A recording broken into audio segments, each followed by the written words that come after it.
বন্ধুরা, এই দেখো আমার শ্বশুর বাড়ি থেকে কি কি নিয়ে এসছে আর আমাদের বাড়ি থেকে কি কি নিয়ে এসেছিলাম, তো দেখে নাও।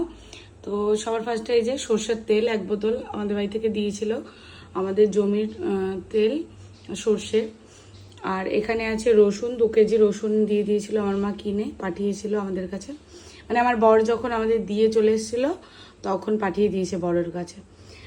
আর এখানে এই যে শ্বশুর বাড়ি থেকে দিয়েছিল মুরকি, নিমকিটা খাওয়া হয়ে গেছে। আর মুরগিটা এই যে আছে, এখনও খাওয়া হয়নি। আর এখানে আছে পটলের লতি, আর এখানে আছে কচুর গাঁটি।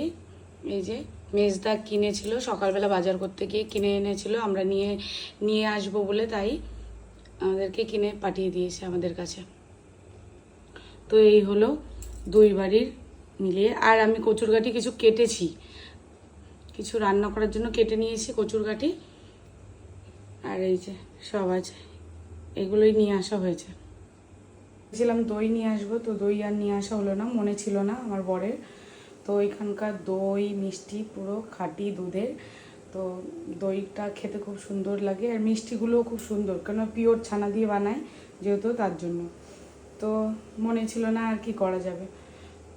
তো এইগুলোই আনা হয়েছে আমার শ্বশুরবাড়ি থেকে আর বাপের বাড়ি থেকে।